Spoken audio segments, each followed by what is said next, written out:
안녕하세요. 가족관계등록부 전문 법무사 김민경입니다. 오늘은 가족관계등록부가 2개인 분의 사례를 말씀드리겠습니다. 사례.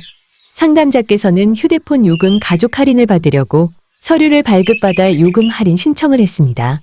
그런데 통신사로부터 어머님의 주민등록번호가 따님의 가족관계증명서에 나오지 않아서 할인 신청이 안 된다는 연락을 받았습니다. 서류를 자세히 보지 않고 동주민센터에서 떼준 대로 그대로 제출을 해서 어머님의 주민등록번호가 없는 줄을 몰랐습니다. 그래서 구청에 가서 문의해보니 상담자의 어머님이 이중호적이라고 합니다. 알고 보니 어머님은 주민등록번호가 있는 호적으로 생활하셨지만 혼인신고는 주민등록번호가 없는 호적에 하셨기 때문에 따님의 가족관계 등록부에는 어머님의 주민등록번호가 나오지 않았던 것입니다. 그래서 이중 가족관계 등록부를 정정하기 위하여 저희 사무실에 오셨다고 합니다. 사정을 들어보니 의뢰인은 어려서 혼인의 차로 출생하여 호적상무와 친엄마가 달랐다고 합니다. 의뢰인은 어릴 때 친아버지가 돌아가시자 의뢰인을 양육하던 생모가 어린 의뢰인을 데리고 다른 남자와 재혼하면서 의뢰인을 재혼남의 자녀로 다시 출생신고를 하였습니다. 그래서 의뢰인은 친아빠가 출생신고한 호적과 새아빠 앞으로 올린 호적이 있어서 이중 호적이 된 것입니다. 의뢰인은 새아빠의 출생신고로 작성된 가족관계 등록부로 살면서 이때 부여받은 주민등록번호로 살았다고 합니다. 새아빠가 사망한 후 의뢰인은 결혼을 하게 되었는데 이때 혼인신고는 친아버지의 호적에 했다고 합니다. 이로 인해서 혼인기록은 최초 출생신고한 가족관계 등록부에 기록되게 된 것입니다. 물론 의뢰인은 새아버지의 출생신고로 만들어진 가족관계 등록부로 생활을 했고 지금까지 사는데 아무런 불편도 없었고 또한 이중 가족관계 등록부를 가지고 있다는 생각도 해본 적이 없다고 합니다.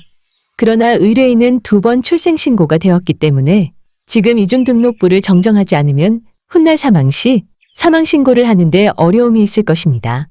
의뢰인의 자녀들이 다행히 아직 미혼이라고 해서 지금 정정할 것을 권했습니다. 가족관계등록부가 이중으로 되는 원인은 다양한데 가장 흔한 사례가 이중 출생신고입니다. 이중등록부 정정은 언제 해도 해야 하고 누가 해도 해야 합니다. 그러니 가능하면 신분관계가 확대되기 전에 정정하시는 것이 좋습니다. 시간이 흐르면 이 사실을 확인해 주실 분들이 돌아가실 수도 있고 가족들이 혼인하고 자녀가 생기는 등 신분행위가 확대되어 정정이 더 복잡해지기 때문입니다. 과거엔 호적 사무가 전산화되지 않아서 이중으로 호적이 있어도 발견되지 않았지만 등록 사무가 모두 전산화된 지금은 대부분 체크가 되므로 반드시 정정해야 합니다. 친생자관계 존부 확인 소송 및 소요기간. 친생자관계 존부 확인 소송은 친생자관계 존재 확인 소송과 친생자관계 부존재 확인 소송이 있습니다. 이 둘은 당사자가 다르기 때문에 별개의 소송으로 소송은 2건이 됩니다. 따라서 상황에 따라 하나의 소송만 하기도 하고 둘 다 진행하기도 합니다. 친생자관계 확인 소송은 3에서 4개월 걸리는 것이 보통이고 특별한 경우에는 조금 더 시간이 걸리기도 합니다.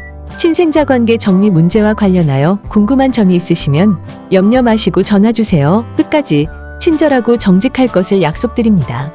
시청해주셔서 감사합니다. 오늘도 행복한 날 되세요.